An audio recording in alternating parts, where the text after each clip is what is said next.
好，再来是 KTM 的部分。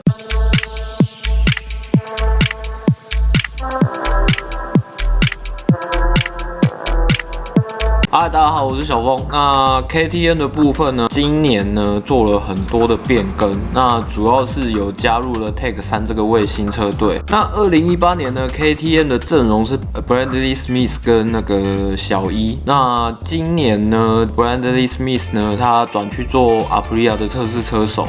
还有他也会参加就是Moto1的赛事，那所以 KTM 呢，2019年呢就是小一跟大家都知道的Zarco，KTM 呢签下了Zarco。那 Tech 3呢的阵容呢是由大马英雄就是 Sarin 还有 Moto2 上来的新人 Oliveira 所组成的。那 Oliveira 的部分呢，他在 Moto2 这2年的表现都还蛮不错的，分别是第3名跟第2名，那都是待在红牛 KTM 车队。那除了初赛阵容的部分呢，其实测试车手的阵容呢，也是 KTM 2019年的一大亮点。那除了Mika Kallio 之外呢，他们也签下了小丹尼 Dani Pedrosa。不过呢，小丹尼的部分呢，因为他右边的肩膀呢，就是在这个月呢被诊断出有在手骨呢有多处的骨折的现象，所以呢，应该又要开刀了。那除了车手的阵容之外呢 ，KTM 呢在车辆方面给予 Tech 3的也是一样的厂车规格，也就是说，我们可以看到 KTM 是4台的厂车在场上竞争。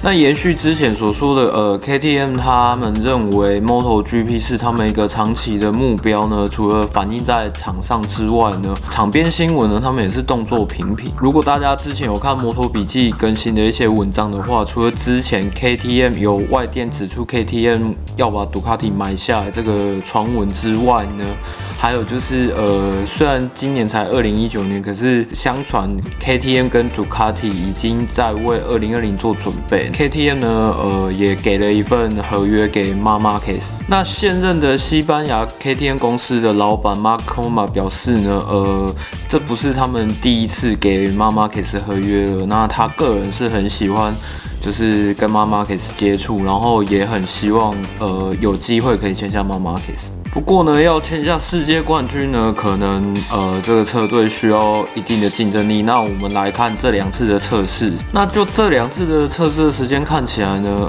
，Zarco 似乎还是很挣扎于KTM RC16的极限。那摔了2次的Zarco，他表示说呢，他主要的问题是入弯，那他没有办法好好的感受轮胎的抓地力，那连刹车的时候也是。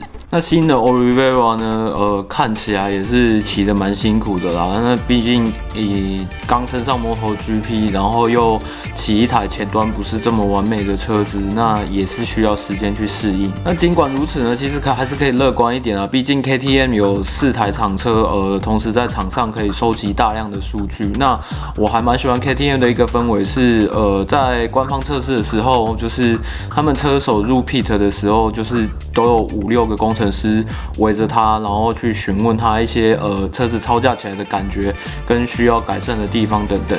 所以也许在雪邦测试的时候，我们可以再期待一下，看 KTM 会不会有更好的表现。好啦，我是小峰，本系列影片呢皆取材于摩托笔记，请在脸书上搜寻摩托笔记，并帮他们按赞跟分享，谢谢大家。